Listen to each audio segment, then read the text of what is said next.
Welcome back to the Weekend Morning Report and Political Brew. I'm sitting in for Pat Callaghan, of course, today, and we're joined now by double Richardson Trumbull. First, we have John Richardson, our Democratic analyst. Thank you so much for joining us again. And a familiar face, but one we don't get to see as often, Ray Richardson, the host of WLOB Radio. Thank you for coming in. Nice to see you. My wayward brother. He finally came back. A Richardson from another Richardson mother. Of course. There we go.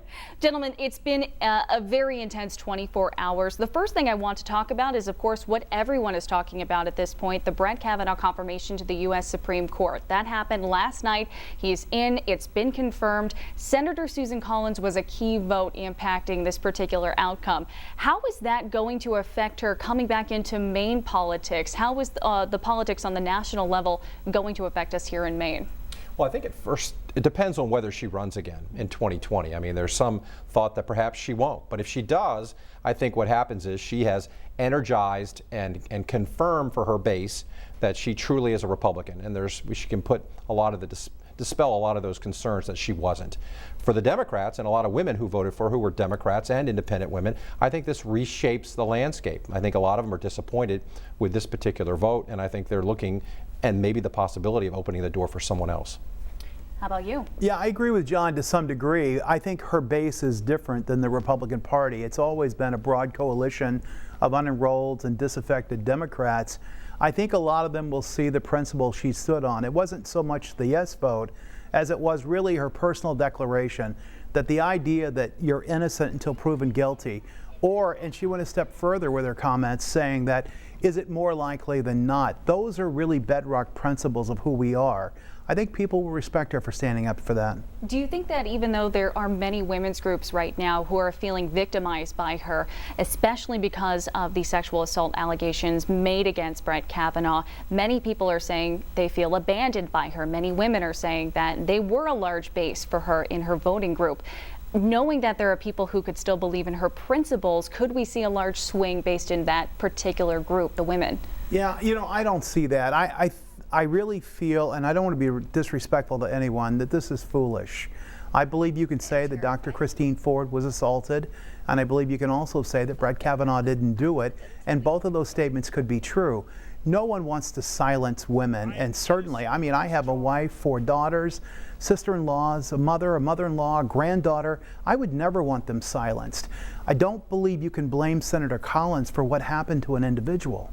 John, same question. Yeah, I think people were in the air with respect to the issue of his conservative judicial record. I think people had doubts about whether he was involved or not. But what I think sealed the deal for many people in Maine, including a lot of women, was his lack of respect, lack of respect to the senators, especially the female senators on judiciary, his temperament. He lacked the judicial temperament.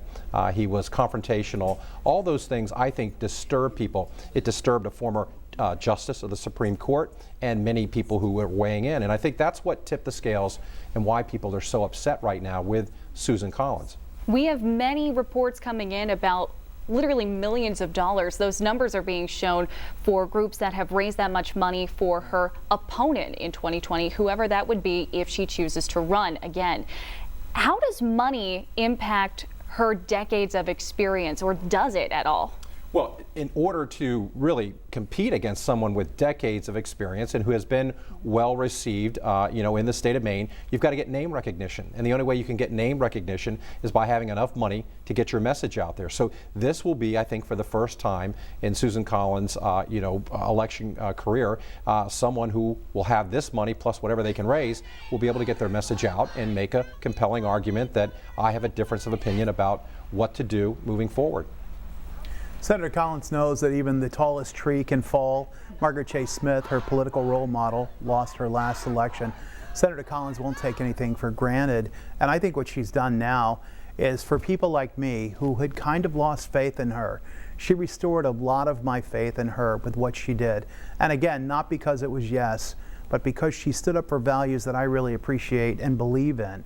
And I think that money is important. There's no question about it. But let's not forget, Susan Collins knows how to raise money. She's raised millions. I do want to fit one more question in here. Maine is just a small example of the divisiveness that we're seeing in the country right now between Republicans and Democrats, liberals, conservatives.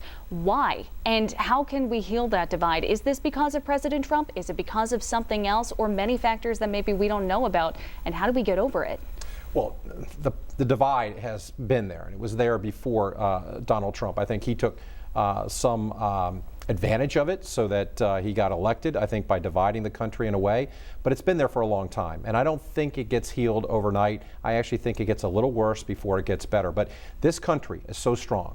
And if people could see Ray and I off the air before this show, we were talking in a way that was civil, and we were talking in a way in which we disagreed, but we weren't disagreeable about it. And we've got to get back to that, where we can talk to each other even though we have differences of opinion. Yeah, I think John's right. We have deep divisions in this country philosophically about the path we ought to travel. Some people believe we need a government-centric America. Other people believe it's about the rugged individual. But we've always had those kinds of divisions, and we found a way to bring ourselves back together. The division was there long before President Trump. John's right about that. There's no question President Trump has exploited some of that for political gain. It was a smart move on his part. I believe we're going to settle down now, unless, God forbid, there's another judicial opening. If that happens, the country may explode. But I think we'll settle down after the midterms, whatever happens, Republican or Democrat, and get back to just being Americans. Here's hoping for a calmer, more civilized discussion going forward between us all. Gentlemen, thank you so much for being here today. News Center Maine will be right back after this.